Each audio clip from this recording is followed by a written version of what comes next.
You're the mayor of Saginaw, Texas. Yes, sir. How in the world did you get to be in that position, and how long have you been in it? I was been the mayor for 7 years. 6 years prior to that, I was mayor pro tem, and roughly 6 years before that, I was a council member. We had a mayor who passed away unexpectedly. 2 council members resigned to run for his seat, and so I was president of the Parks Board, so I ran for one of them, and that was almost 20 years later. Wow. Here we are. Well, you know, there's a lot to be said for being in the right place at the right time. Sure. Yeah, let's go with that. Let's go with that. Well, very good. Well, Gary, you're known for many things, but primarily as mayor and the way you run things and the way the council runs things is you plan ahead. Absolutely. And you implement on time.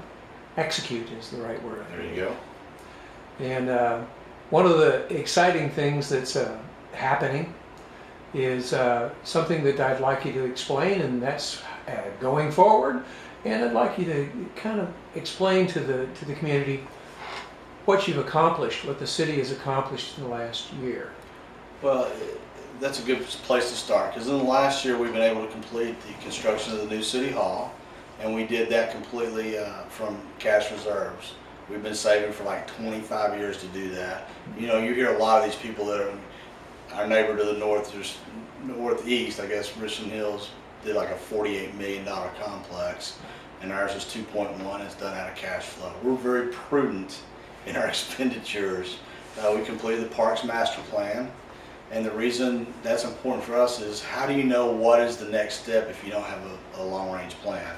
And we do that for everything from the water, the sewer, streets, the drainage utilities so your house doesn't flood. Every aspect of life in the city, including where the police station and fire stations are located, are all pre-planned and tweaked as development occurs, because nothing in our crystal balls aren't completely clear, but we do plan ahead and then tweak the plan to match current needs. You don't want to put in a 12-inch water line in 2 years, rip it out because you needed 16. You want to put a 16-inch water line and do it once. So that's kind of the way the planning goes for us. We work off of a 5-year plan. So we plan ahead 5 years, and every year at budget retreat, we make sure we're staying on task with that plan. And if opportunities present themselves that, for instance, we have a large commercial user that needs more water, we may move a water project from 5 years up to this year, which will help get that facilitated, and then move other projects down the line. What else we've accomplished? We've installed new water meters in all the residential houses. Why is that important? Well, it's gravely important, because if you use water, you want to pay for it, right? But you don't want to pay for more than you're supposed to. So these new radio meters are excellent at accuracy. It also cuts down the cycle time, so we don't have to spend 2 or 3 days reading meters anymore. We'll drive through the city and its radio frequency picks it up. And if you have a question about when you use water and how you use water, the new computerized system can print it out. Funny story, a man was upset his water bill was so high. And so we printed out the report and went to him, and we said, well, it looks like you're watering. He says, I know, I water on the cycles. And he goes, yeah, but it looks like somebody else is watering off cycle. And the gentleman's wife had been watering the lawn without telling him. So that kind of helped explain all that. We completed the Western Center paving and the signalization of that area. And we platted or are working in 3 different subdivisions for new homes. So instead of maybe 10, 15 homes, we'll get back up to the 20 or 30. Maybe even north of that. So Yeah. Well, there's continued growth. definitely a lot of growth going on in the city. Absolutely. That's for sure. That kind of helps the tax base. It also puts a little stress on the city utilities. But if you plan for them, like you said. Right, we've planned for them. Yeah. So we're ready. Welcome our new neighbors and spread the love. Yeah. You're not in the same position that the school district is. No, we're still welcoming folks. And you don't have We to get still your have money it. from the state. Yeah, and no state funds. We do it from local. Yeah. So yeah, we're in good shape. So talking about this year coming up, we asked for a bond package, and it was graciously approved by the citizens for transportation. And that's primarily the Bailey-Boswell corridor east side with a bridge going over the railroad tracks and over 287. Why would we need that? Well, it actually reduces the traffic flow in all directions. So currently, that's going to alleviate 30% of the traffic congestion in that one intersection. And we know, because we live here, and we know because we have neighbors, and we know because people we go to church with all say that traffic congestion reduces the quality of life in Saginaw. Not that we can completely alleviate it, but if we can improve it, then we need to be doing that for our citizens. So that's why the bond package was so important. They told us, based on the way we laid it out, we could have a 4-cent increase. Because of positive growth and values, we're only going up 2 cents from 49 to 51. Doesn't mean your house may have appreciated 40%, so yours is going to be a little bigger pot, but congratulations, your house valuation went up 40%. Don't sell and leave, but just congratulations, you had a growth in there. So that's something you'll see on this year. We've already started the process of the letting some bids, design work. It takes a long time to go over railroad track, get approvals to go over railroad tracks and state highways. So it's broken out in 4 phases. That was going to be phase 1. Phase 2 is a little further east. 3 is a little further east. Last one's west. Is phase 4, right up against 156 in the middle school and elementary school. Because people deserve to see action for the dollars they've invested, reasonable. We moved phase 4 up with phase 1. So we've got one set of engineers working on the bridge and the railroad and the approvals and all that, while another set are working on the street so that we can begin putting that road in probably about a year from now. Very good. It's a lot of work going on both ends, and we'll meet in the middle. What do you say? That sounds like a good plan to me. There you go. There you go. And the budget is balanced using the increase in some undesignated funds that we have to time to time. We're going to buy a new fire truck. Good. For 5 years or so. It's been on the plans. So we're going to put some money down, borrow the rest to buy a new fire truck. Ours is dated. 1980 something. 4, I believe. Yeah. The one that they're retiring is the one we got used from Hearst. Repainted it. Theirs is all that lime green stuff. We painted ours red, put our stickers on it. In 06, we had it recertified because it's a ladder truck. And this is what we're buying as well as a ladder truck. So we had it recertified, but it's time that it goes to a new home. And so we will be in the process of buying a new truck because that takes about 10 months. I mean, those they don't have them in a car lot. You can go pick them up. They custom make them. Absolutely, absolutely. And the wonderful thing about our fire department is, as best they can, all the trucks are the same. So if I'm on engine 14 and I need a respirator, it's in this cabinet. If I'm on engine 214 and I reach in that same cabinet, that respirator's there. So not that it's always possible, but the guys work very hard to make it consistent because in case of emergency, they don't need to be thinking. They need to be responding. Seconds count. Yeah, absolutely. Seconds count. So in light of that, we also have a fleet maintenance program, just so that the citizens know we're pre-planning when we need to replace equipment. And so whether it's a fire truck, a trash truck, a vacuum pump, all those items are pre-programmed. And sometimes we have a good year and we have some money we can buy it, and some years we don't. We're prudent again with that expenditure. But we have the foreknowledge of what needs to be done and when, and as best we can, we follow that program. Very good. Because of the growth we've had in the area, the children's department, the library needs a full-time person. So at mid-year, I believe it is, we're going to add a full-time, take a part-timer full-time. That's which great. will be beneficial. Library is wonderfully successful. The building gets a lot of wear, the equipment gets a lot of wear, the employees get a lot of wear. But that's what it's for, right? But that's exactly what it's for. We're very proud of the John A. Keeter Library. Good. Water bills, we buy our water from Fort Worth and we sell our sewer back to Fort Worth for treatment. So there's a meter coming in and a meter going out. Fort Worth and their consortium has raised the rates 16.2%. We're going up 15. So your water bill will go up approximately $5.19 a month if you're an average user. So you'll see that slight increase. That's just we're passing most of that through Mhm. to the consumer. And yes, we do measure the number of sewage that goes out. And there's a it's a very technical process, but it's very necessary. Yeah. When you turn the tap on, you want fresh, clean water, and when you push the lever, it goes away, and you don't want to know about it. Mhm. Well, our job is to take care of that, and we do. Also in that is the drainage utility. Every month we pay the $4 a month. Drainage utilities are the least sexy thing the city can do.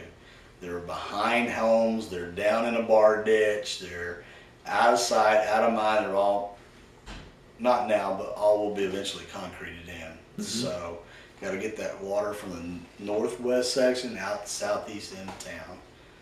So there's some major projects we're working on right there. So we'll be Very expending good. some of that fund. You also have a road maintenance fund, and it comes out of sales tax. Your sales tax is broken out in 3/8, 1/8. 3/8 goes to the Crime Prevention District, hires 10 officers. This year we're also buying 2 police squad cars out of that money. Usually that's for vests and for education of the officers and things. I mean, it's a wonderful tool that's used off the sales tax revenue. The other 1/8 is roads, and it's not for building new roads, that's illegal, but maintaining the roads you got. So we'll spend another $300,000 on interior road repairs. And if you live on a street in Saginaw and you have a question about it, you can call and we'll tell you your street is here and it's graded here and repairs are projected for here and total replacements projected there. Now, obviously wear and tear changes things. You have base that fails unexpectedly. That gets taken care of. But by and large, there's a program for getting that taken care of. When we talked about capital improvement money, which is the preponderance will be the road Bailey Boswell we're spending this year. Is there any questions you have of me? Well, sir, there's a couple. Okay. We were fortunate to work with the county and the state to complete a new road on the south end. Longhorn. Could you talk about that a little bit? Yeah, it was a great project. It was funded a third. So the citizens of Saginaw saw some significant bang for their buck because it was an $11 million project. We paid for a third of it. The other 2/3 came from the county and state, as you said. Up on the north end by Wayside, that's a 50-50 project. Still significant bang for the buck. Also in that project, we pre-programmed the possibility of having the bridge come across. So when we designed it, it's designed so that it can accommodate it.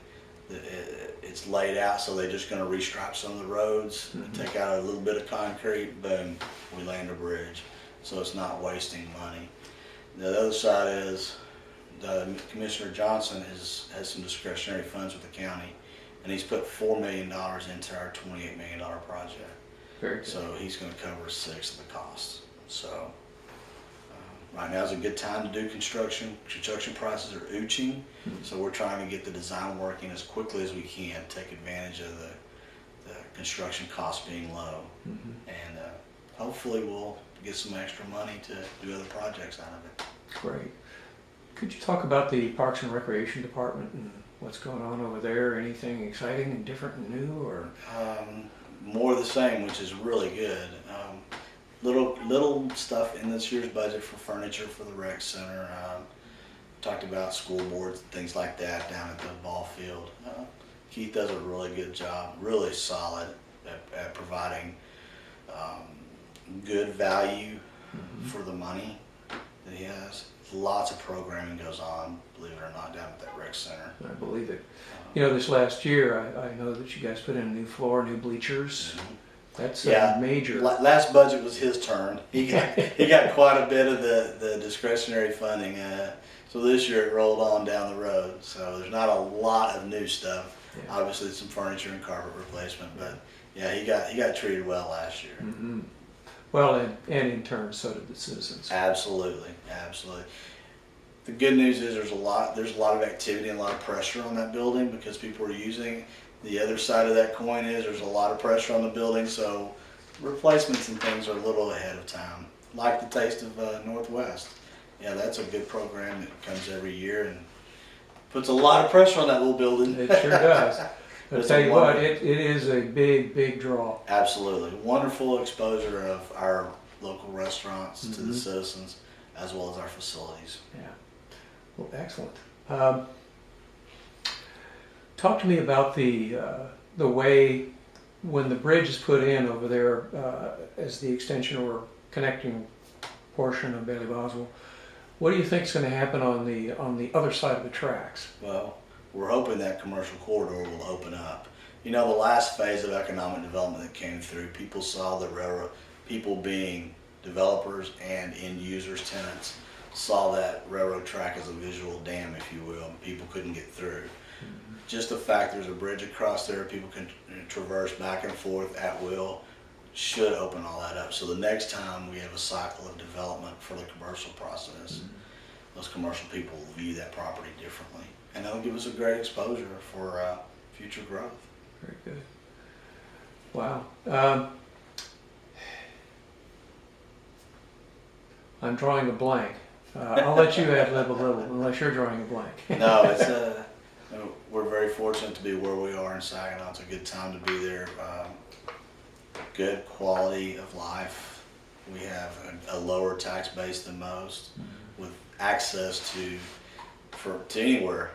You know, when I was growing up, Saginaw had about 8,000 people, and we're 20 minutes from anywhere. Yeah. Everything's 20 minutes away, but we're 20 minutes away from anything because we had Northeast Mall on one end, we had Ridgemar on the other because Loop 20 had just opened up, and now we've got a lot of that in town. So it's good to see the growth come our way. Yeah, that is good. Speaking of growth, aren't we scheduled for another 50 homes this coming year? Pretty much projected pretty that much way? about 50 with what we have platted and what we have approved final plats on. All things being equal, we'll exceed the 35 we've been doing and jump up to about 50. You know, for a few years there it got down to 10. In the heyday it was over 60, 70 homes. Yeah. But having said that, it goes back to our growth planning. You know, our forefathers had pushed that on us, hey, plan ahead. And we had the infrastructure in the ground for the water and the sewer and the utilities and all that's pre-programmed. So when developers came to us, we said, here's the plan, meet the plan and let's go. So I don't know, you probably remember in the late 90s, there was a lot of cities that had stopped issuing building permits because they couldn't facilitate water, sewer, streets, and utilities. And we weren't in that mix. We were pre-programmed, planned ahead, and were able to accommodate the growth. And that's where we stand today. Yeah. So good news is we've had a lot of industrial users come through lately. Industrial is really good because you know they have a good tax base and they don't require a lot of public services such as such as police and fire. Yeah. So it's Like a the good, bean plant that came in? Sure. Yeah. wonderful program. Yeah. Meat processing, being, we had those guys come in and set up a campus and have done very well. Very well. Good. Yeah, we like that. Yes, it's good tax money. It is. I did think of one other thing, and I know that it's something that the council approved, and that was to take one of the parks and make it available for young people who are a little less capable of a normal park environment. And do you remember the name of that? That's Dream Play, isn't it? Dream Play, yes. Yeah, I believe it's called Dream Play. And I think it was Mr. Farr and his Yes, wife that absolutely. were behind that. Do you see or have you heard of any progress on that? I know that it does incorporate revamping an existing park. Right, and that movement is still afoot. I know Patrick and his wife are still working on some grant money. And Sorry, that was a surprise question. that was a surprise question. Thank you, but no, he's a great guy, and he's involved. It'll get done. It's never going to get done as quickly as any of us want it to, but I have no doubt that he and his wife will push that over the goal line, and it'll get done in the near future. Yeah. One of the things that that was discussed earlier, and I'd like to make sure that it gets out to the community, is the community really is pleased, proud, and excited about the way the police department and the rest of the city responded to our recent child loss. And without getting into too much detail, can you give us some idea of how the other side, the city feels? Well, we couldn't be any more proud of the entire city. Everybody at some point in time was involved in that process.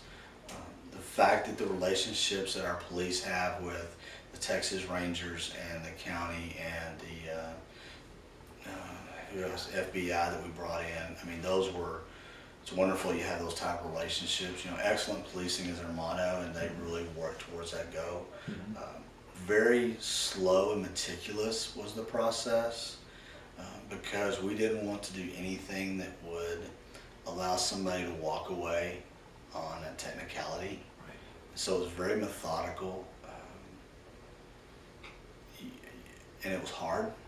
It's hard being restrained, it's hard being methodical when you want so badly to find the perpetrators or perpetrator, or you don't even know at that point. Right. We had one of our deputy fire chiefs was on both ends of that. He was the one that responded to the little girl, and he was also first on the scene with the officer that was shot. And thank God that their training came through, and their expertise and paramedics came through, and they were able to save that gentleman's life. Right.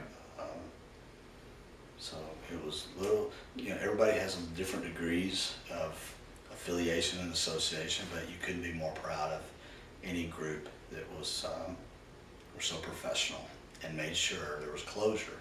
Mm-hmm. I don't know if you remember a few years back we had an incident similar, but there was years between the abduction and Local Jennings. and the closure, and that's hard on a community. It is. Not that this was good by any stretch, I'm not saying that, but having closure was truly a gift for those who live in the area. My take on all the purple bows are, it was a recognition of the young lady, but it was also a statement that the citizens were definitely together. Oh, absolutely, absolutely.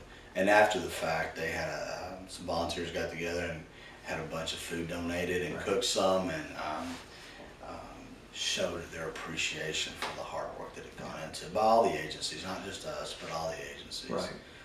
Which was a nice gift back. Yeah. Excellent. Well, Mr. Mayor, unless you can think of anything else, I need to cut it off because when I put these